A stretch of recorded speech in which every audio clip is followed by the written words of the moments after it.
Hello guys, welcome to your own channel I Live for Coding and here I am your friend Ronit Mukherjee. So guys, अभी तक हम लोग ने जो देखा है Next.js में कि कैसे हम लोग एक पेज का क्रिएशन करते हैं, पेजेस क्या है, राउट्स के साथ क्या मैपिंग है, डायनेमिक राउट्स क्या है, तो ऐसी बहुत सारी बातें हम लोगों ने अपनी पिछले वीडियोस में जाना है। तो अगर आप नए हैं Next.js में और इस सीरीज़ को यहाँ से देख रहे हैं तो मैं रिक्वेस्ट करूंगा कि एक बार आप डिस्क्रिप्शन में जाएं, वहाँ पे प्लेलिस्ट का मैंने यूआरएल दिया हुआ है। प्लेलिस्ट के यूआरएल को क्लिक करके आप स्टार्टिंग से सारी वीडियोस को देखें, तभी आपको बहुत अच्छे से समझ में आएगी।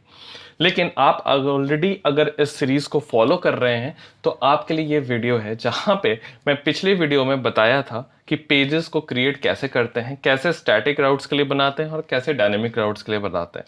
बट बहुत सारे टॉपिक्स थे जो मैं पिछले वीडियो में कवर नहीं कर पाया क्योंकि वीडियो की लेंथ बड़ी हो रही थी। तो मैं इस वीडियो में आपके लिए वो सारे इंपॉर्टेंट पॉइंट्स कवर करूंगा।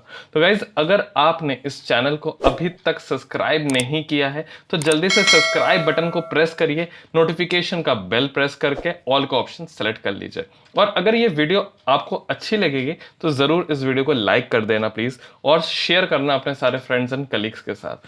तो बहुत ही ज़्यादा मेहनत लगती है आप लोगों के लिए वीडियोस को बनाना, टॉपिक्स को देखना और आप लोगों के साथ ये शेयर करना। तो बहुत सारे काम होते हैं, उसके साथ भी स्टिल मैं चाहता हूँ कि आप लोगों के साथ मैं ऐसे जुड़ा रहूँ, आप लोगों के साथ कुछ ना कुछ जो भी मुझे आता है, जितना भी आता है मैं आप लोगों के साथ शेयर करता रहूँ ताकि आप लोगों को भी नॉलेज गेन होता रहे। तो इसलिए आप सब्सक्राइब करके रखो, नोटिफिकेशन बेल प्रेस करके रखो, तभी हम लोग ऐसे कनेक्टेड रहेंगे और कुछ ना कुछ नए टॉपिक पे हम लोग सीखते रहेंगे और आगे बढ़ते रहेंगे। तो देखिए, आज का जो टॉपिक है उसमें मैं जो इंपॉर्टेंट चीज़ें बताने वाला हूँ वो ये है कि मैंने पिछले वीडियो में बताया था कि यहाँ पे मैंने ये जो डेटा आ रहा था पोस्ट, ठीक है, ये मैंने एक पेज बनाया था जहाँ पे ये डेटा आ रहा था और ये डेटा मैंने अभी स्टैटिक एक वेरिएबल में एरे बना के किया था। और मैंने आपको बताया था कि ये डेटा हम लोग कैसे एक एपीआई को कॉल करके ला सकते हैं और इस पेज को हम स्टैटिकली मतलब रेंडर करा सकते हैं। तो स्टैटिकली रेंडर करा सकते हैं, ये सर्वर साइड से रेंडरिंग हो सकती है, लेकिन बात ये है कि इसमें कोई भी क्लाइंट साइड की इन्वॉल्वमेंट नहीं होगी। जब भी हमारे पास पेज आएगा तो इस पेज में पूरा डेटा के साथ हमारे पास क्लाइंट तक मतलब ब्राउज़र तक जो पेज आएगा उसमें ये सारा डेटा होगा। डेटा होने का मतलब है कि ये पूरा पेज इस तरीके से ही बन के डायरेक्टली सर्वर से आएगा। और वो चाहे, यहाँ पे दो इंपॉर्टेंट पॉइंट है, बहुत ध्यान से सुनिएगा। यहाँ पे दो पॉइंट है कि सर्वर से जब आया तो वो क्या किसी स्टैटिकली जनरेटेड पेज से आया या फिर रन टाइम पे पेज क्रिएट होके आया। तो Next.js में यहाँ पे दो रास्ते होते हैं हमारे पास पेज को सर्व करने के। एक तो होता है स्टैटिकली जनरेटेड पेजेस और दूसरा होता है हमारे पास सर्वर रेंडर्ड पेजेस। तो फर्क क्या है दोनों में वो मैं आपको अभी बताऊंगा, तो आप इस वीडियो को देखते रहो, स्किप मत करना। लेकिन पहले कंसेप्ट को समझो कि कैसे हो रहा है। तो यहाँ पे जैसे मैंने पहले बताया था कि यहाँ पे पेज हमारा सर्वर से बन के आ रहा है, लेकिन इस डेटा को पेज में इंसर्ट करना रन टाइम पे जब बिल्ड हो रही है तब हम कर सकते हैं, या फिर जब हम यहाँ पे रिक्वेस्ट करते हैं, जब हमने यहाँ से क्लाइंट से सर्वर को रिक्वेस्ट की तो उसी वक्त इसने ये पेज क्रिएट करके हमें ये दे दिया। तो पेज क्रिएशन में इन्वॉल्व क्या होगा, अगर हमें ये डेटा एपीआई से लाना है तो पेज क्रिएशन का जो पार्ट है उसमें क्या इन्वॉल्व होगा, डेटा को एपीआई को हमें फेच करना, ठीक है, जो भी जहाँ से भी हमें डेटा लाना है वहाँ की एपीआई को फेच करना, हमें अपने कंपोनेंट में प्रोवाइड करना और कंपोनेंट के अंदर उस डेटा को यूज़ करना। तो ये हमारे पास हो गए ऑप्शंस, ठीक। तो अगर मैं यहाँ पे लेके चलूँ आपको, तो यहाँ पे मैं आपको दिखाता हूँ कि Next.js हमें दो तरह की चीज़ें देता है। तो प्री रेंडरिंग हम तो करते ही हैं। प्री रेंडरिंग का मतलब है कि हम जब सर्वर से हम क्लाइंट तक पेजेस दे रहे हैं तो हमने उसको ऑलरेडी रेंडर करके दिया है ताकि उसके अंदर उससे रिलेटेड जितनी मिनिमम जावास्क्रिप्ट हो वो हो और उससे रिलेटेड जितना डेटा हो, एचटीएमएल हो, वो सब कुछ जनरेट करके हमने आपको दिया है। तो इसका बेनिफिट एक चीज़ ये है कि जितना भी ये एपीआई कॉलिंग है सारा कोड हमारा सर्वर पे ही होता है। तो हमारे क्लाइंट साइड पे कोई भी एपीआई यूआरएल या उससे रिलेटेड क्रेडेंशियल्स या जो भी ऐसी चीज़ें हैं ये भी कभी हमारे क्लाइंट साइड पे ये कोड आता ही नहीं, क्योंकि ये सर्वर पे ही सारी चीज़ें कॉल होके डायरेक्टली जो पेज है एक एचटीएमएल फॉर्मेट जो है, एक एचटीएमएल जो है वो हमें डायरेक्टली सर्वर से सर्व होता है, ठीक है। तो यहाँ पे जो मैंने बात की थी दो प्रोसेसेस की, वो है स्टैटिक जनरेशन जिसको कि Next.js रिकमेंड करता है। क्यों करता है वो मैं अभी आगे बताऊंगा आपको, लेकिन ये ज़रूरी है समझना कि स्टैटिकली जनरेटेड पेजेस को ज़्यादा रिकमेंड किया गया है Next.js की तरफ से। और the HTML generated is build time. तो तो मैंने क्या कहा कि जब स्टैटिकली जनरेटेड पेजेस कौन से होंगे, वो पेजेस जिनको हम लोगों ने बिल्ड टाइम पे, मतलब कि जब हम अपना नेक्स्ट में अपने लोकल में यहाँ पे अगर मैं चलूँ, यहाँ पे अगर मैं नेक्स्ट बिल्ड ये कमांड चलाऊँ, इसका मतलब जब हम अपने एप्लीकेशन का बिल्ड चला रहे हैं उसी वक्त वो पेजेस क्रिएट होके सेव हो जाता है। ये क्लियर है कि बिल्ड टाइम पे ही क्रिएट हो जाएगी पेजेस। तो अगर हमने कोई स्लैश अबाउट अस बनाया तो अबाउट अस का जो भी डेटा है वो डेटा लेके पेज को क्रिएट करके उसका एक HTML समझ लो बना के, एक HTML पेज के अबाउट अस डॉट HTML। इसको कंसेप्ट समझना है, इसको ऐसे नहीं समझना कि ऐसे ही होता है, बट इसको एज ए कंसेप्ट समझो कि जैसे हमने बिल्ड किया तो उसने इस पर्टिकुलर राउट्स को हमारा देखा, उस राउट्स के लिए पर्टिकुलर स्टैटिक फाइल्स बना के रख दिए।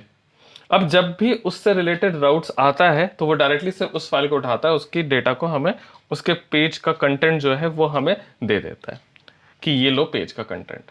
समझ में आ रहा? तो सर्वर क्या करता है कि ये राउट है slash contact us slash about, ये राउट है, तो इस राउट के लिए हमारा, अगर मैं यहाँ पे अबाउट अस करूँ, ठीक है, तो अबाउट अस में हमने क्या किया था, यहाँ पे देखो अबाउट अस, ये हम लोगों ने कुछ ऐसा लिखा था। अब देख लेते हैं यहाँ पे उन्होंने कैसे लिखा था, अबाउट है तो इसका नाम से अबाउट है तो इसका हम अबाउट कर देते हैं। तो ये हमारा अबाउट पेज था।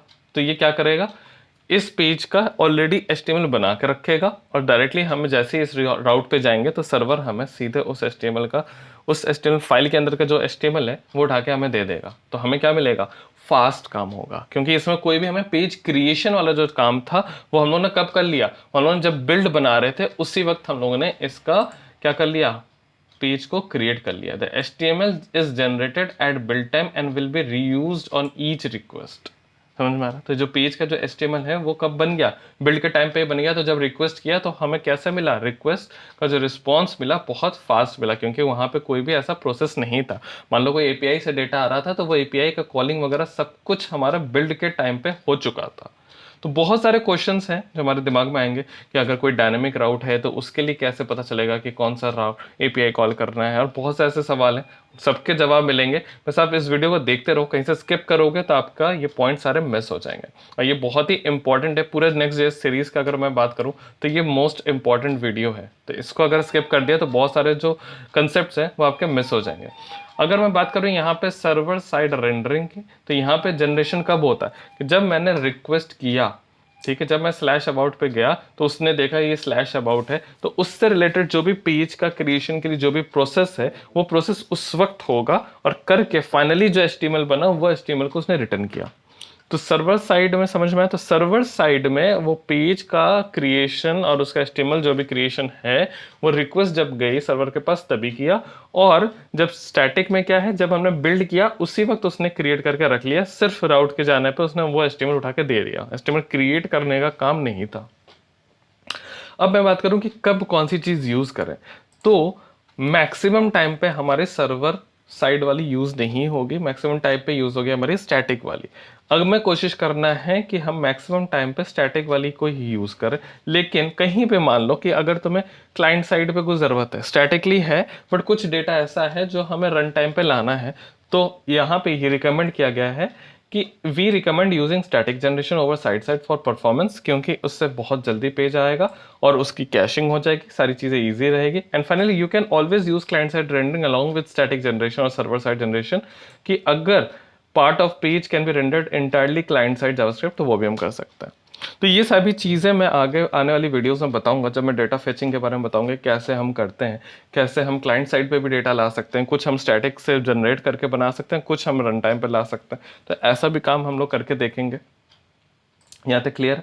तो if a page uses static generation the page is generated at build time, this means in production the page HTML is generated when you run next build. ये मैंने आपको बताया कि हम नेक्स्ट का बिल्ड जब करते हैं उसी वक्त बन जाता है। विदाउट डेटा है तो कोई दिक्कत नहीं, जैसे हमारा अबाउट वाला है, लेकिन अगर हमारा ये डेटा के साथ है तो your page content depends on external data, मतलब किसी स्टैटिक डेटा पे डिपेंडेंट कर रहा है, इसका मतलब कि किसी API पे कर रहा है। तो अगर हमने बात की थी, अगर हम अपने एप्लीकेशन की बात करें तो यहाँ पे जो हमारा ये पोस्ट वाला पेज है, तो मैंने पिछले वीडियो में क्या किया था, जेसन प्लेस होल्डर से ये डेटा जो था, ये डेटा मैंने क्या किया था, यहाँ से डायरेक्टली कॉपी पेस्ट करके अपने एक वेरिएबल में डाल दिया था। ठीक है। लेकिन इस बार मैंने आपको जैसा कहा था कि हम यहाँ पे डेटा को रन टाइम पे इस एपीआई को, ये गेट एपीआई है, जेसन एपीआई है, जहाँ पे जेसन रिस्पॉन्स आ रहा है, इसको कॉल करके डेटा लाएंगे। तो सेम वही रिक्वायरमेंट है, कह रहा है कि अगर पाथ का कुछ है तो हमें गेट स्टैटिक प्रॉप्स चाहिए। तो your page path depend on external data, मतलब पेज का पाथ क्या होगा ये भी हमें अगर नहीं पता,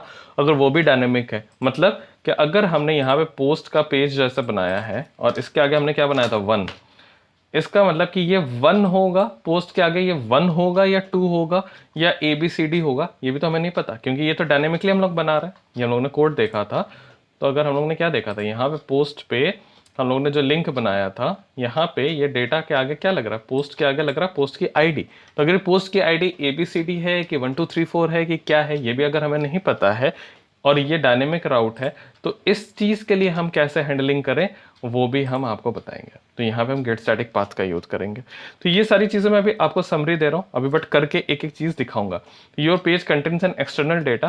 तो अभी हम लोग क्या करते हैं कि ये index.js में हमारा ये अभी सारा डेटा कहाँ से आ रहा है, ये पोस्ट नाम के ऊपर जो वेरिएबल बनाया है इस वेरिएबल से आ रहा है। तो मैं ये थोड़ा सा एरिया आपको विजिबल करा देता हूँ, ठीक है। ये पोस्ट नाम का जो वेरिएबल था यहाँ से आ रहा है, लेकिन अब हमें क्या करना है, ये डेटा हमें इस API से लाना है। तो हमें सबसे पहले क्या करना होता है कि अगर किसी पेज में डेटा, जैसे पोस्ट पेज है, इस पेज के लिए अगर डेटा मुझे स्टैटिकली लाना है, मतलब स्टैटिक जनरेशन करना है इस पेज का, हम क्या चाहते हैं कि इस पेज का स्टैटिक जनरेशन, क्योंकि हमें पता है मेरे पास 10 पोस्ट हैं और 10 पोस्ट के लिए मुझे रन टाइम पे सर्वर साइड रेंडरिंग नहीं करने की ज़रूरत है, मैं स्टैटिक ही करना चाहता हूँ। तो हमें सबसे पहले क्या करना होगा, यहाँ से एक्सपोर्ट एसिंक, इसका सिंटैक्स यही रखना है आपको, ऐसे ही काम करना है, इसमें कोई चेंज नहीं करना है, यही फॉर्मेट है जो नेक्स्ट.जेएस ने बताया कि इस फॉर्मेट में आपको एक फंक्शन बनाना है, ठीक है। तो इसमें कोई चेंज नहीं करना है। तो आपको क्या लिखना है, पहले लिखना है एक्सपोर्ट, फिर लिखना है एसिंक, फिर लिखना है फंक्शन, फिर फंक्शन का नाम क्या है, गेट स्टैटिक प्रॉप्स, ठीक है। गेट स्टैटिक प्रॉप्स मतलब कि हमें प्रॉप्स चाहिए इस पर्टिकुलर कंपोनेंट के लिए, बट स्टैटिक जनरेशन के टाइम पे। तो स्टैटिक जनरेशन के टाइम पे क्या होगा, जैसे ही हम नेक्स्ट बिल्ड चलाएंगे तो वो जिन जिन पेजेस पे जाएगा उन पेजेस के अंदर देखेगा कि अगर गेट स्टैटिक प्रॉप्स नाम का फंक्शन है, मतलब ये पूरा सिंटेक्स अगर उसको दिखता है और गेट स्टैटिक प्रॉप्स फंक्शन उसको दिखता है, तो वो इस फंक्शन को पहले कॉल करेगा। इस फंक्शन के अंदर से जो चीज़ रिटर्न होगी वो चीज़ आगे जाएगी। इसका मतलब कि अगर मैं यहाँ पे आपको ये क्विक के लिए यहाँ पे क्या कर देता हूँ, कॉपी पेस्ट, और यहाँ से हम उठा लेते हैं अपना ये API का URL, ठीक। हमारा API का URL क्या है, ये है। तो यहाँ पे मैंने fetch API का यूज़ किया है, आप कुछ भी यूज़ कर सकते हो, एक्सयूज यूज़ कर सकते हो, जो भी आपको तरीका सही लगे आप यूज़ कर सकते हो। तो यहाँ पे हमें मिल गया पोस्ट। अब इन पोस्ट को हमें कहाँ तक पहुँचाना है, अपने प्रॉप्स तक। तो यहाँ पे प्रॉप्स तक पहुँचाने का तरीका क्या होता है, हमें सिंपली यहाँ से रिटर्न करना होता है एक ऑब्जेक्ट, जिसके अंदर हम प्रॉप्स में जो भी भेजेंगे वो ऊपर प्रॉप्स में जाएगा। तो ये प्रॉप्स में अगर हमने पोस्ट भेज दिया तो इसके प्रॉप्स में, जिसको मैं डीस्ट्रक्चर कर ले रहा हूँ, हम चाहते हैं तो इसको ऐसे लिख सकते हैं, और नीचे हमें क्या लिखना पड़ेगा, प्रॉप्स डॉट पोस्ट, लेकिन मैं यहाँ पे डीस्ट्रक्चर करके इसको लिख लेता हूँ पोस्ट, ठीक। और इसको कर देते हैं बंद, क्योंकि अब हमारे यहाँ पे कोड तो पोस्ट को यूज़ कर रहा है, लेकिन पहले ये पोस्ट यहाँ से आ रहा था, अब हमारा इंटरनली आएगा, ठीक। इसको कर देते हैं हम बंद और इसको कर देते हैं हम सेव। ये हो गया हमारा सेव, ठीक। Export async get static props, और ये रन टाइम पर डेटा लाएगा और डेटा ला के हमें ये देगा। अब अगर हम अपने पेज पे चलें, पोस्ट वाले पेज पे चलते हैं और रिफ्रेश करते हैं, देखते हैं हमारे पास क्या आता है, ठीक है।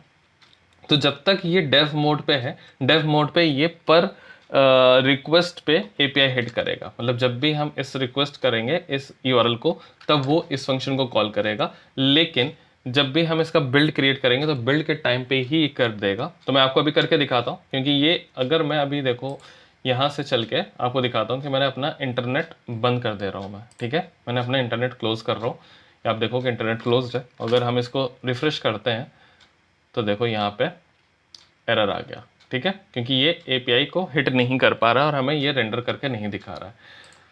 अब मैं वापस से इसको ऑन करता हूँ। मैं अभी आपको ये दिखाऊंगा कि हम इसका स्टैटिक जनरेशन करेंगे, और स्टैटिक जनरेशन करने के बाद हमें फिर अब API हिट करने के लिए इंटरनेट की ज़रूरत नहीं है, और डायरेक्टली एक पेजेस की तरह HTML इसका बनकर रेडी रहेगा हमारे सर्वर पे। बस हमें रिक्वेस्ट करना, हमें डेटा मिल जाएगा। अब मैं यहाँ पे चलता हूँ अपने कोड पे, यहाँ तक समझ में आ रहा है। तो आई होप अगर यहाँ तक समझ में आया है कि क्यों हम लोगों ने इसको यूज़ किया, कैसे यूज़ किया। तो जल्दी से यार वीडियो को लाइक कर दो, चैनल को सब्सक्राइब नहीं किया है अभी तक तो जल्दी से सब्सक्राइब बटन नीचे आ रहा है उसको प्रेस कर दो। यार अभी भी मैं देखता हूँ आप लोग मेरी वीडियोस को देखते हो, बहुत अच्छा लगता है, बट सब्सक्राइब नहीं करते हो। अभी भी मैक्सिमम लोग जो मेरे वीडियोस को देख रहे हैं उन्होंने सब्सक्राइब नहीं किया हुआ। तो गाइस सब्सक्राइब कर लो, मुझे भी अच्छा लगेगा कि इतने लोग देख रहे हैं, तो मुझे भी मोटिवेशन मिलेगा कि मैं आप लोगों के लिए ऐसे नए नए वीडियोज़ लाता रहूँ। ठीक है, तो मैं इसको करता हूँ बंद, इसको मैंने किया और यहाँ पर मैंने चलाया यार्न बिल्ड। तो मैं यहाँ यार्न का यूज़ कर रहा हूँ, आप npm का यूज़ कर सकते हो। तो मैंने यहाँ पे यार्न बिल्ड चलाया, ये हमारा बिल्ड हो रहा है। ठीक है, तो गाइज़ ये वीडियो थोड़ी सी लंबी होने वाली है क्योंकि यहाँ पे बहुत सारे इंपॉर्टेंट पॉइंट्स हैं जिनको मैं कवर करूँगा, तो आप इस वीडियो के साथ बने रहो। तो यहाँ पे अभी क्या कर रहा है कि ऑप्टिमाइजिंग हो रही है प्रोडक्शन बिल्ड। तो यहाँ पे प्रोडक्शन बिल्ड के लिए ये क्या करेगा, जब भी पोस्ट पेज पे जाएगा तो ये यहाँ से ये डेटा को फेच करेगा स्टैटिक प्रॉप्स का। ठीक है, और इस पेज को पूरा बना के अपने पास रख देगा। तो अगर अब हम सीधे यार्न स्टार्ट करें, मतलब जो हम लोगों ने बिल्ड किया है उस बिल्ड वाले आइटम को पूरा हम अब सर्वर, स्टार्ट से क्या होता है, एक सर्वर होता है, स्टार्ट कर देता है नेक्स्ट, और जितना भी हमारा बिल्ड आइटम है उसको वो चलाता है। ठीक है, तो इस टाइम पे अब हमारा ये कोड डायनेमिक वाला नहीं चल रहा है, जो बिल्ड कोड है वो चल रहा है हमारा। ठीक, और जो बिल्ड वाला है सर्वर वो मैंने लोकल होस्ट 3000 पे चला कर रखा है। तो यहाँ पे 3000 पे हम आते हैं, यहाँ पे स्लैश पोस्ट पे आते हैं, तो देखो ये हमारा आ रहा है, यहाँ तक क्लियर है। ठीक, अब हम क्या करते हैं, फिर से इसको डिस्कनेक्ट करते हैं, अपने इंटरनेट को मैंने डिस्कनेक्ट कर दिया है और देखते हैं कि हमारा ये पेज सर्व हो रहा है कि नहीं हो रहा है। देखो सर्व हो रहा है, तो मैंने यहाँ पे किया रिफ्रेश, या देखो रिफ्रेश हो रहा है हमारा पेज और स्टिल हमारा चल रहा है। क्यों, क्योंकि ये हमारा पेज पूरी तरीके से क्रिएट होकर सर्वर पे सेव्ड है। तो ये बस सर्व कर रहा है कि जैसे ये देखता है सर्वर की स्लैश पोस्ट है, तो इसके लिए जो भी पेज बना के उसने रखा है, मान लो post.html, उसको उठा के उसने सिर्फ दिखा दिया। post.html तो बन ही चुका था, जब भी हमारा बिल्ड हो रहा था उस वक्त उसने एपीआई कॉल किया, एपीआई कॉल करके ये पेज क्रिएट करके रख दिया।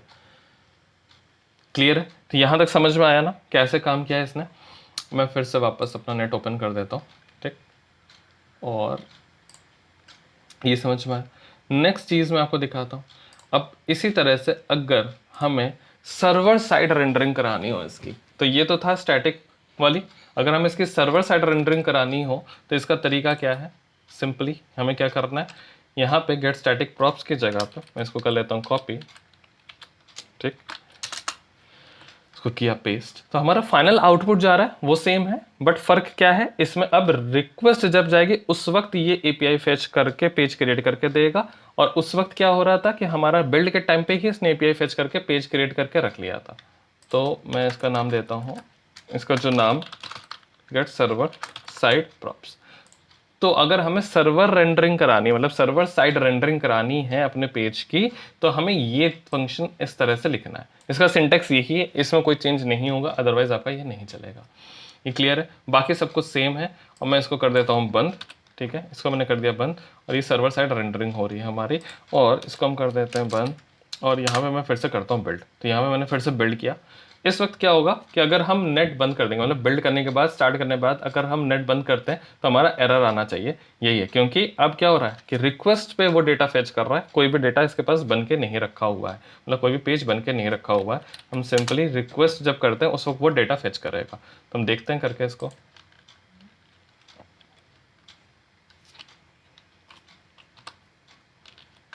ठीक है, यहाँ पे यह सेव नहीं हुआ था, एक बार हम फिर से सेव कर देते हैं इसको। एक सेकंड, हम इसको बिल्ड कर देते हैं दोबारा। ठीक, यहाँ पे मैं बिल्ड कर रहा हूँ। अब बिल्ड करने के बाद अब तो ये क्या हो रहा है, बिल्ड जो हो रहा है इस वक्त कोई भी पेज क्रिएशन नहीं हो रहा होगा, सिंपली इसका जो बेसिक स्ट्रक्चर है सिर्फ उतना वो क्रिएट करके रख रहा है। बाकी जैसे ही रिक्वेस्ट जाएगा उस वक्त इससे रिलेटेड डेटा है जो है वो फेच करेगा, पेज क्रिएट करेगा और हमें दे देगा। तो हम इसको करते हैं फटाफट से स्टार्ट। तो ये स्टार्ट हो चुका है। अब अपने कोड पे चलते हैं, यहाँ पे इसको करते हैं रिफ्रेश। तो हमारा ये पेज जैसा चल रहा था वैसे ही चलना चाहिए। तो हमने 3 तरीके देखे, पहले कैसे हमारे पास स्टैटिक डेटा था जिसमें उन्होंने कैसे किया था, सिंपली बिल्कुल ही स्टैटिक, जिसमें हम लोग वेरिएबल में डेटा रख के पेज को सर्व कर रहे थे। सेकंड, हम लोगों ने एपीआई कॉलिंग की, लेकिन स्टैटिक पेज जनरेशन किया, अपने पेज का स्टैटिक पेज क्रिएट करके रख दिया बिल्ड के टाइम पे ही। थर्ड, अब ये रिक्वेस्ट पे हो रहा है, मतलब जैसे ही रिक्वेस्ट जाएगी तो ये क्रिएट करके देगा। तो फाइनली जो आउटपुट क्लाइंट तक पहुंचा, मतलब हमारे ब्राउजर तक पहुंचा, वो सेम ही है, तीनों केसेस में वो सेम है। बट फर्क क्या है, सिर्फ डेटा फेचिंग कब हो रही है और फाइनल आउटपुट जो परफॉर्मेंस है, स्पीड है, उस पर फर्क पड़ता है। ये क्लियर है? ठीक है, तो जो स्टैटिक वाला और वेरिएबल से क्रिएट करके किया, तो अगर बात करें कि जब हम तो बिल्ड करने के बाद का जो सर्व कर रहे हैं वो लगभग सेम चलेगा, क्योंकि उसमें हमारे पास ऑलरेडी डेटा है, ठीक है। और उससे भी फास्ट चलेगा हमारा स्टैटिक वाला, क्योंकि वहाँ पे पेज ऑलरेडी हमने क्रिएट करके रख दिया है, ठीक है, वहाँ पे कुछ क्रिएट नहीं होगा। अब अगर हम यहाँ पे अपने इंटरनेट को करते हैं बंद, तो मैंने यहाँ पे इंटरनेट को बंद कर दिया और इसको करते हैं रिफ्रेश, तब हमें एरर आनी चाहिए। देखो एरर आ गई, क्यों? अब ये डेटा फेच नहीं कर पा रहा है, ठीक। तो यहाँ पे भी देखोगे तो देखो ये एरर आ रही है, क्योंकि ये डेटा फेच नहीं कर पा रहा है। इसका मतलब कि जैसे ही रिक्वेस्ट गई उस वक्त ये डेटा फेचिंग करता है और पेज क्रिएट करके देता है। तो ये प्रूफ करने के लिए मैंने आपको ये चीज़ करके दिखाई। ये समझ में आया? ठीक है, वापस से मैं इंटरनेट अपना ऑन कर लेता हूँ। तो हमारा जैसे ही ऑन हो जाएगा, इसको मैं रिफ्रेश करूँगा और ये बिल्कुल बढ़िया हमारा ये चलने लगेगा। इसको रिफ्रेश करते हैं, ये हमारा डेटा फिर से आने लगा। यहाँ तक क्लियर हुआ कि कैसे हमारा स्टैटिक पाथ है और कैसे हमारा स्टैटिक प्रॉप्स क्या है और कैसे हमारा सर्वर साइड प्रॉप्स है। कैसे हम एक पेज को स्टैटिकली जनरेटेड पेज बना के रख सकते हैं या कैसे हम उसको सर्वर साइड रेंडर्ड कर सकते हैं, ठीक है। ये तो बहुत इजी होता है, जैसे जिसमें ये डायरेक्ट डेटा आ रहा है ना, इसमें कोई दिक्कत नहीं है। प्रॉब्लम और कॉम्प्लेक्सिटी कहाँ पे आती है वो मैं अब बताने चाह रहा हूँ। तो गाइज अगर यहाँ तक समझ में आ गया या कोई भी डाउट है तो जल्दी से कमेंट में लिख दो, लाइक कर दो वीडियो को अभी तक लाइक नहीं किया, सब्सक्राइब कर दो अगर अभी तक सब्सक्राइब नहीं किया। तो मैं चलता हूँ डायनेमिक वाले पे कि कैसे अगर हम इस पेज की बात करें तो इस पेज का डेटा हम कैसे ला सकते हैं। तो सबसे पहले तो मैं इसका सर्वर साइड वाला करके दिखाऊंगा कि जैसे हम इस यूआरएल पे जा रहे हैं तो कैसे ये डेटा हमें देगा, ठीक। तो मैं यहाँ पे चलता हूँ और इसको कर लेते हैं कॉपी और अपने आईडी वाला ये जो डायनेमिक था इस पे हम चल रहे हैं, ठीक।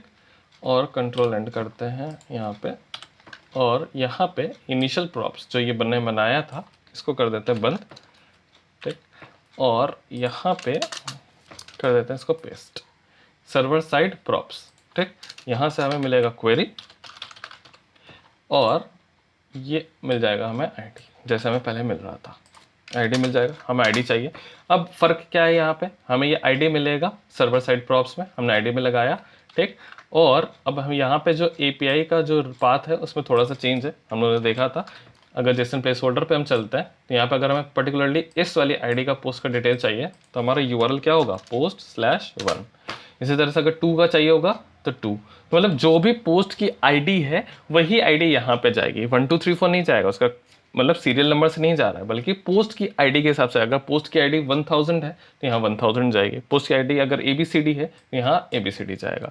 मतलब कि पोस्ट के आगे जो पाथ है वो API का वो क्या है, वो भी डायनेमिक है, क्योंकि जो पोस्ट की आईडी होगी वही यहाँ पे पास होगा। सिमिलरली हमारा जो पेज बन रहा है, हमारे पेज में भी ये जो आगे लग रहा है ये भी हमने डायनेमिक ही तो किया। अगर मैं बात करूँ यहाँ पे इंडेक्स में, यहाँ पे अगर आप देखो इसका UI पे हम लोग ने क्या किया है, हम लोगों ने यहाँ पे पोस्ट के आगे जो लिंक किया है वो भी ये आईडी ही तो किया है, ठीक। तो अगर पोस्ट की आईडी ABCD है तो यहाँ पे ABCD, अगर 1 2 3 4 तो 1 2 3 4, समझ में आ रहा है। तो इस पॉइंट पे भी मैं आऊँगा कि कैसे ये डायनेमिक वाला जो राउट है जिसको ये नहीं पता कि किस पेज का डेटा दिखाना है, उसका डेटा क्या है, वो कैसे हम इसको पास करते हैं वो मैं आपको बताऊँगा। तो आप वीडियो देखते रहो, स्किप मत करो कहीं पर भी, बिल्कुल ध्यान से पूरा वीडियो देखते रहो। तो अभी के लिए मैं क्या कर रहा हूँ, सर्वर साइड प्रॉप्स में जैसे ही हमारे पास यूआरएल आएगा तो मैं क्वेरी से ये आईडी मिल जाएगी और यहाँ पे मैं आगे एपीआई में इस आईडी को जोड़ देता हूँ, ठीक है, समझ में आया। तब ये डायनेमिक बन गया post/id, और आईडी क्या है, हर क्वेरी के हिसाब से चेंज होती रहेगी। तो अगर 1 करेंगे तो आईडी की वैल्यू 1 आएगी, 2 करेंगे तो 2 आएगी, बाकी ये सारा सही है। यहाँ पे हमें पोस्ट की जगह क्या कर देना है, पोस्ट डेटा। तो मैं अभी इसका नाम पोस्ट डेटा कर दे रहा हूँ और ये हमारा आ गया पोस्ट डेटा, ये आ गया हमारा पोस्ट, पास हो गया यहाँ से पोस्ट डेटा, ठीक। ये पोस्ट डेटा हमारा चला जाएगा यहाँ से। और अब हम क्या करेंगे, यहाँ पे जो ऊपर हम लोगों ने फंक्शन लगाया था ये फंक्शन हमारा अब ज़रूरत नहीं है, मतलब हम सबसे पहले इसको बंद कर देते हैं। तो अब मैंने यहाँ से पोस्ट का डेटा कहीं से भी ये नहीं निकाला है, ये समझ में आ रहा है। और यहाँ पे डायरेक्टली अब आईडी की जगह हमें क्या मिल रहा है, पोस्ट का डेटा मिल रहा है, क्योंकि हमने यहाँ पे देखोगे अगर नीचे तो हम लोगों ने प्रॉप्स में क्या भेज दिया, पोस्ट का डेटा भेज दिया। तो मैं पोस्ट का डेटा डायरेक्टली निकाल के हमने यहाँ पे भेज दिया, तो हम यहाँ पे यूज़ कर रहे थे, हमारा कुछ कोड में चेंज होगा नहीं, ये सही है हमारा। अब हम लोग इसको फिर से करते हैं yarn build, ठीक। मैं आपको बिल्ड करके ही दिखा रहा हूँ। तो यहाँ पे हमारा ये डेटा रन टाइम पे ही फेच होगा, क्योंकि अभी हम लोगों ने गेट सर्वर साइड प्रॉप्स किया है। अगर आपको देख रहा हो तो यहाँ पे क्या किया, गेट सर्वर साइड प्रॉप्स। तो यहाँ पे कुछ भी हमारा बिल्ड के टाइम पे अभी इस पेज के लिए पर्टिकुलरली कुछ भी फेचिंग नहीं हो रही है, ठीक। अच्छा, ये चीज़ हो गई। अब देखो, ऐसा नहीं है कि सारे पेजेस हमारे एक जैसे बनने चाहिए, ठीक। तो अगर मैं बात करूँ तो हमारा जो ये पोस्ट वाला पेज है, इसको मैं चाह रहा हूँ ये स्टैटिक हो जाए। ये स्टैटिक हो गया, ठीक है। यहाँ पे मैं खोल देता हूँ स्टैटिक वाला, तो ये पेज हमारा स्टैटिकली जनरेट होकर सेव रहेगा। लेकिन इंडिविजुअल एक एक जो पेजेस, एक एक जो पोस्ट का पेज है, उस पे जो डेटा आ रहा है वो डायनेमिकली आएगा। मतलब वो जो पेज क्रिएट हो रहा है वो डायनेमिकली रन टाइम पे सर्वर साइड से रेंडर होकर आएगा। ये क्लियर है? तो मैं यहाँ से एक बार फिर से कर देता हूँ बिल्ड, ठीक है। इसमें क्या होगा, अब हमारा ये जो पोस्ट वाला पेज था, इंडेक्स जो पोस्ट वाला पेज था, ये तो क्रिएट होकर स्टैटिकली सेव हो जाएगा, जनरेट होकर रह जाएगा यहाँ पे। लेकिन हमारा इंडिविजुअल जो पोस्ट के पेजेस हैं वो रन टाइम पे सर्वर साइड रेंडरिंग होके हमें सर्व होते रहेंगे। तो यहाँ पे बिल्ड कर रहा हूँ, तो ये बिल्ड हो रहा है, ठीक है। क्रिएट, ये सब क्रिएट हो गया हमारे लिए, यहाँ तक क्लियर है। इसको करते हैं यान स्टार्ट, ठीक, ये स्टार्ट हो गया। और यहाँ पे करते हैं इसको रिफ्रेश, ये हमारा पोस्ट बिल्कुल फटाफट से सर्व हो गया। ये हमारा आ रहा है बिल्कुल स्टैटिक, ठीक। इसमें कोई भी चेंज नहीं है, अभी हम लोगों ने देखा था अपना नेट क्लोज करके भी। और अब हम यहाँ से चलते हैं इस पेज पे, तो यहाँ पे इसने इस पेज का डेटा लाया। तो अब यहाँ पे अगर मैं इसको नेट बंद करूँ, ठीक है, तो मैं सबसे पहले क्या करूँगा, यहाँ पे तो दिखा ये खुल गया, ठीक है। अब मैं यहाँ से बैक कर रहा हूँ और अब कर रहा हूँ मैं नेट क्लोज। यहाँ पे मैंने अपने इंटरनेट को बंद कर दिया, ठीक। और मैंने किया इस पेज को रिफ्रेश। ये पेज हमारे में कोई चेंज नहीं होना चाहिए क्योंकि ये ऑलरेडी HTML बिल्कुल स्टैटिक फाइल की तरह बना हुआ है, जैसे नॉर्मल हम पहले बनाते हैं बिल्कुल वैसे फाइल की तरह बना हुआ है। लेकिन अगर हम इस पर्टिकुलरली पोस्ट पे चलते हैं तो हमें डेटा कुछ नहीं मिलना चाहिए और एरर आनी चाहिए, क्योंकि इस पेज की जो रेंडरिंग होनी थी वो कैसे होनी थी, सर्वर साइड रेंडरिंग होनी थी। मतलब इस टाइम पे इसको कॉल करना था इंटरनेट के थ्रू एक API को, तो इंटरनेट हमने बंद कर दिया तो ये सर्व नहीं हुआ। तो इसका मतलब ये पेज जो पर्टिकुलरली ये पेज था, इसका सर्वर साइड रेंडरिंग होना था और वो चीज़ हो नहीं पाई।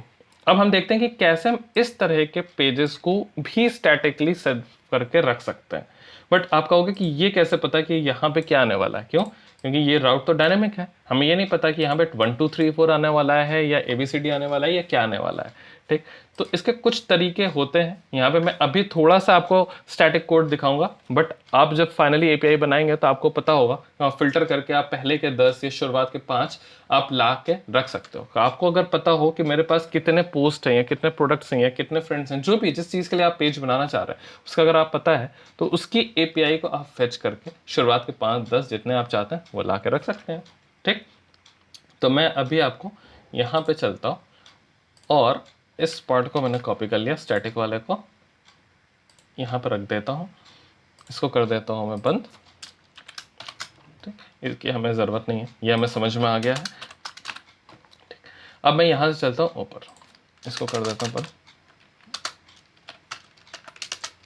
इसको पेस्ट कर दिया।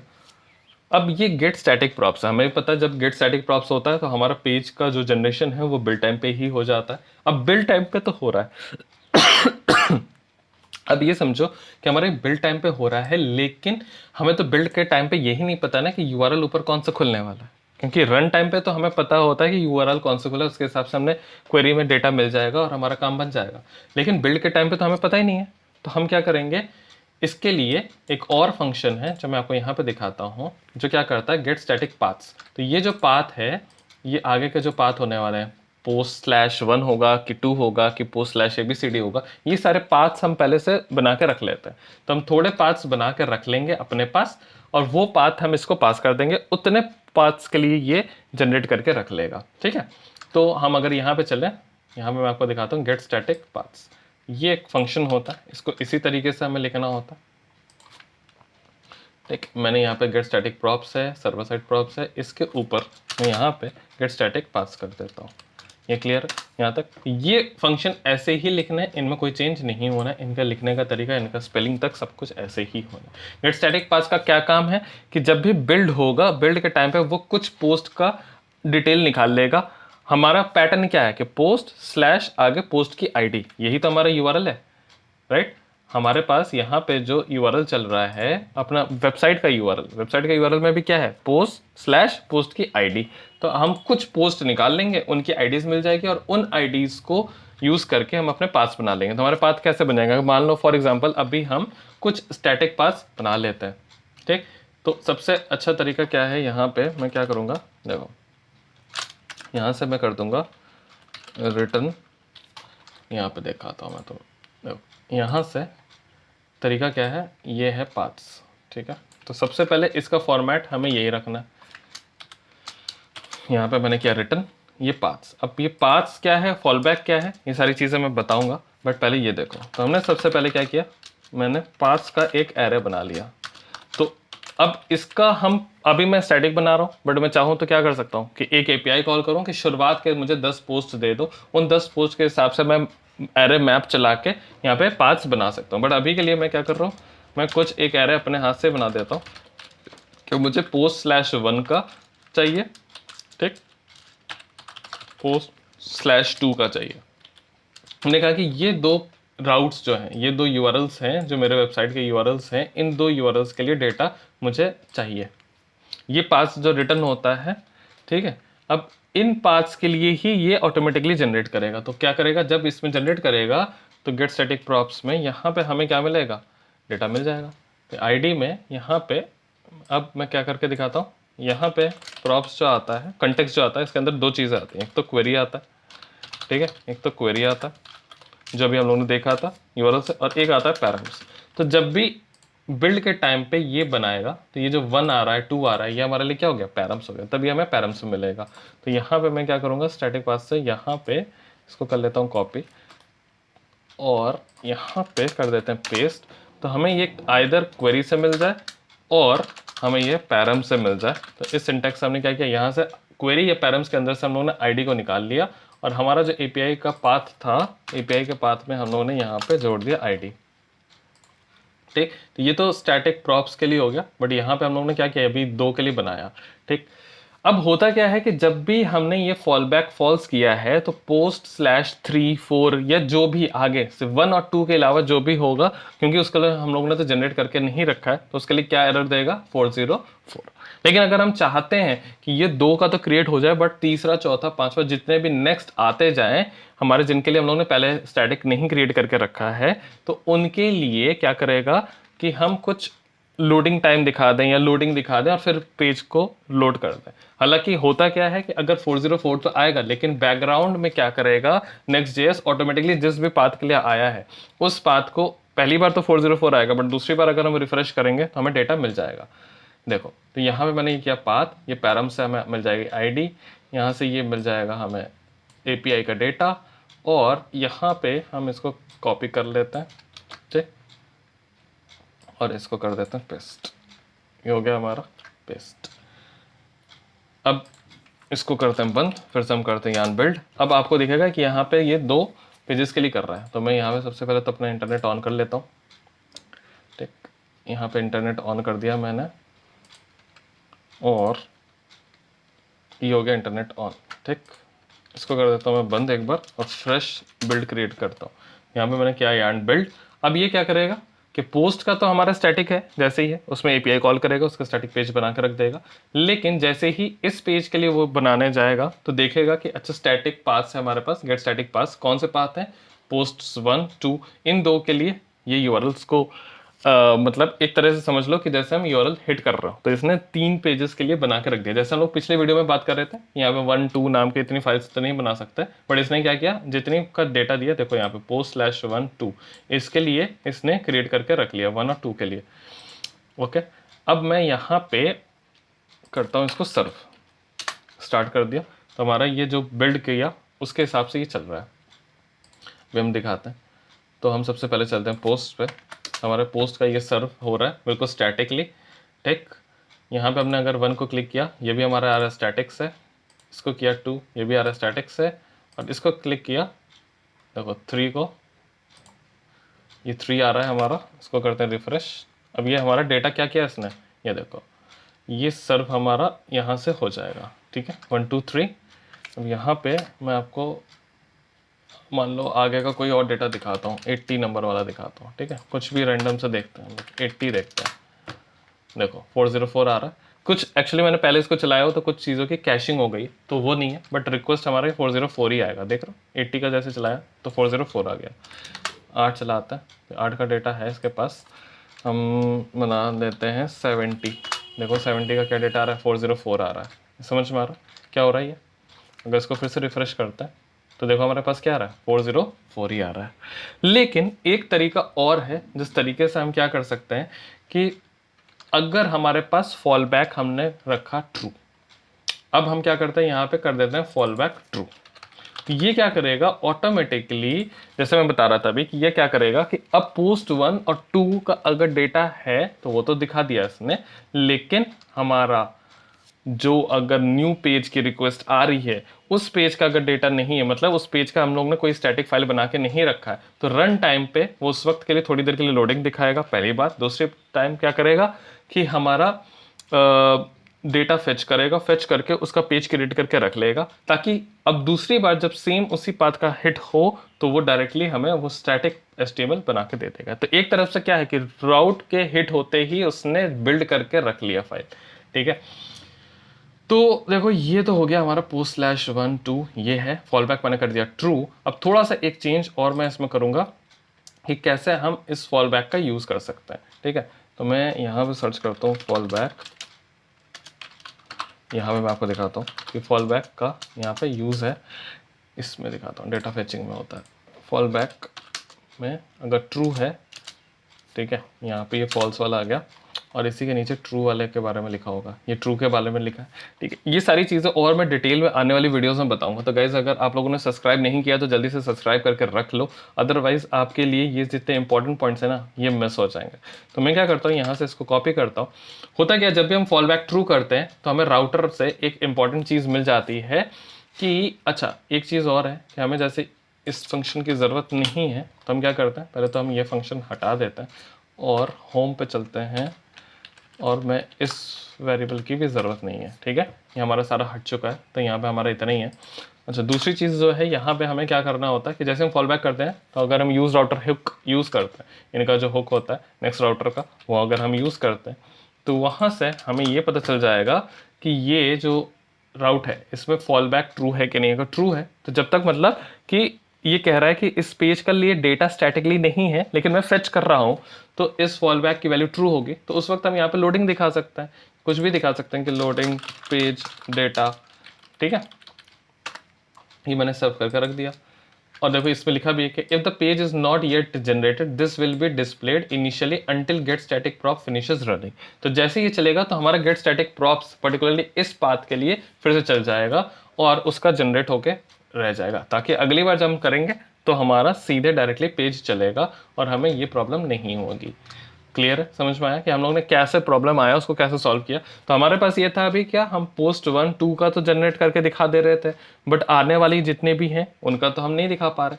तो इसका यूज कब है कि फॉल बैक का यूज कब करें, फॉल बैक का यूज तब है अगर मान लो तुम्हारे पास 20 पोस्ट है तो 20 पोस्ट का तो तुम जनरेट करके रख सकते हो, लेकिन अगर तुम्हारे पास 2000 पोस्ट है, ठीक है, तो उतने पोस्ट का तुम स्टैटिक जनरेट करके तो नहीं रखोगे। तो क्या करोगे तुम, इनिशियली तुम्हें अगर पता है कि एक पेज जो मेरा खुलता है, जिस पेज का जो भी जनरली खुल रहे हैं, तो उसमें मैंने देखा कि जो लेटेस्ट 10 हैं उन 10 के मैंने लेटेस्ट के जनरेट करके रख लिए, तो मैंने अपना API ऐसा हिट करूंगा अपना गेट स्टैटिक पाथ्स के अंदर कि जो मुझे लेटेस्ट 10 पोस्ट की डिटेल्स दे दें, कि आईडीज मिल जाए। उन आईडीज के हिसाब से मैं यहाँ पे एक ऐसा एरे बना लूंगा जिसमें post/id1 id2 करके हमारे ये एरे बन जाएगा और उनका डेटा हमारा रन टाइम पे बिल्ड टाइम पे जनरेट होके हमारा रहेगा। बाकी के लिए रन टाइम पे क्या होगा कि ये ऐसे फेच कर लेगा। यहाँ पे मैंने ये कर दिया, ठीक, इसको कर देते हैं सेव और इसको करते हैं हम बिल्ड, इसको हम बिल्ड करते हैं। तो ये क्या करेगा, post/1 और 2 के लिए तो जनरेट करके रख लेगा, लेकिन जिसके लिए अभी अभी हमें क्या दिख रहा था, एरर दिख रहा था, 404 दिख रहा था, एरर भी नहीं कहूँगा 404 दिख रहा था क्योंकि उन पेजेस के लिए उन्होंने जनरेट नहीं किया है, तो क्या होगा उनके लिए भी वो रन टाइम पे जनरेट करके आपको पेज दिखा देगा और उसका एक स्टैटिक फाइल बना कर रख भी देगा। तो मैं अगर यहाँ पे चलूँ तो ये जो हमारा ये था इसको मैंने किया रिफ्रेश, ठीक है, यहाँ पे स्टार्ट करते हैं, पहले इसको बिल्ड कर दिया हम लोगों ने, इसको करते हैं स्टार्ट, ठीक है, ये स्टार्ट हो चुका है, इसको मैंने किया रिफ्रेश। तो ये देखो लोडिंग पेज डेटा दिखा रहा है क्योंकि इसका हम लोगों ने जनरेट नहीं किया बट इसने जनरेट करके रख भी दिया, ठीक है। और अगर देखो समझ में आ रहा है ना, इसने क्या किया, अगर मैं अब इसको दोबारा रिफ्रेश करूं तो देखो अब ये क्या हो रहा है, अगर मैं यहाँ से इंटरनेट बंद भी कर दूं अभी, देखना डिस्कनेक्ट, ठीक है, इसको मैंने कर दिया डिस्कनेक्ट, स्टिल ये चलेगा हमारा, देखो चल रहा है। तो क्या किया इसने, इस यूआरएल के जाते ही इसका स्टैटिक पेज एक क्रिएट करके रख दिया। अब किसी को अगर रिक्वेस्ट है तो इसने डायरेक्टली दिखा दिया। अब इसने कोई सर्वर से रेंडरिंग करने की ज़रूरत नहीं पड़ी या एपीआई कॉल करने की ज़रूरत नहीं पड़ी, ठीक। बट अगर हम 80 को कॉल कर रहे हैं, यहाँ से हम 80 को कॉल करते हैं, 80 को कॉल करते हैं, इंटर किया तो लोडिंग पेज डेटा आया, लेकिन ये एरर आ गया। इसने मतलब कोशिश तो की, फॉल बैक ट्रू था इसलिए इसने कोशिश की, बट डेटा फेच नहीं कर पाया और ये हमारा एरर आ गया। तो इसलिए अब हम करते हैं क्या, इंटरनेट को ऑन, ये हमारा इंटरनेट ऑन हो रहा है, ठीक है, ऑन हो गया। अब इसको हम फिर से करते हैं रिफ्रेश, लोडिंग पेज डेटा आया और ये पेज आ गया, और अब ये भी हमारा स्टैटिकली जनरेट होकर सेव हो गया। समझ में आया? तो क्या यूज़ है गेट स्टैटिक पास का, फॉल बैक का क्या यूज़ है, गेट स्टैटिक प्रॉप्स का, गेट सर्वर साइड प्रॉप्स का, ये सारी पॉइंट समझ में आए, ठीक है। तो पेजेस के अंदर ये सारे पॉइंट्स बहुत ही इंपॉर्टेंट होते हैं कि सर्वर साइड जनरेशन कैसे हो रहा है, स्टैटिक जनरेशन क्या हो रहा है। एंड गाइस यहाँ पे जितना भी मैं आपको बता रहा हूँ उसके अलावा यहाँ पे बहुत सारे एग्जांपल्स दिए हैं जिनको आप देख सकते हो, देख के प्रैक्टिस कर सकते हो, ताकि ये जो कंसेप्ट मैंने आपको बताए हैं ये और बेटर वे में आपको क्लियर हो जाए। तो ये मैंने आपको बताया कि स्टैटिक जनरेशन कब करना चाहिए, कि when you can use static generation for any type of pages including marketing page हो, ब्लॉग पेज हो, ई कॉमर्स हो, कुछ भी है।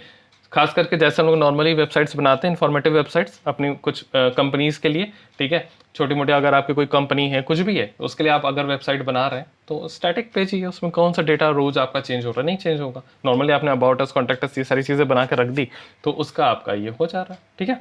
ये समझ में आ रहा है? सर्वर साइड रेंडरिंग कब है, जब हमारा कुछ डेटा ऐसा है कि आ सकता है, रन टाइम पे चेंज हो सकता है, ठीक है, उसके लिए है। बट स्टिल आपके पास क्लाइंट साइड रेंडरिंग है, तो आप क्या कर सकते हो, स्टैटिक ली जनरेट कर लो सर्वर, मतलब जिसमें कि सर्वर से पूरा पेज बन के आएगा, प्लस कुछ डेटा आप रन टाइम पे क्लाइंट साइड से फेच करके भी कुछ कंपोनेंट्स बना सकते हो। तो मतलब आपका पेज का 60, 70, 80% जितना भी आप पॉसिबल है उतना आप स्टैटिकली जनरेट करके रख लो, रेस्ट आप उसको क्लाइंट साइड से डेटा फेच करके क्रिएट कर लो, ठीक है। तो आई होप आपको ये टॉपिक समझ में आया हो। अगर कोई भी डाउट है, कोई भी क्वेश्चन है तो आप मुझे कमेंट सेक्शन में पूछ सकते हो। अगर वीडियो अच्छी लगी हो, टॉपिक समझ में आया हो, क्लियर हुआ हो, तो जल्दी से वीडियो को लाइक कर दो, शेयर कर दो अपने फ्रेंड्स एंड कलीग्स के साथ, और चैनल को अगर अभी तक सब्सक्राइब नहीं किया है गाइस तो जल्दी से सब्सक्राइब बटन को प्रेस करो और नोटिफिकेशन का बेल आइकन प्रेस करके ऑल का ऑप्शन सेलेक्ट कर लो। तो चलिए अब हम लोग मिलते हैं अपने नेक्स्ट वीडियो में, तब तक के लिए take care and bye bye.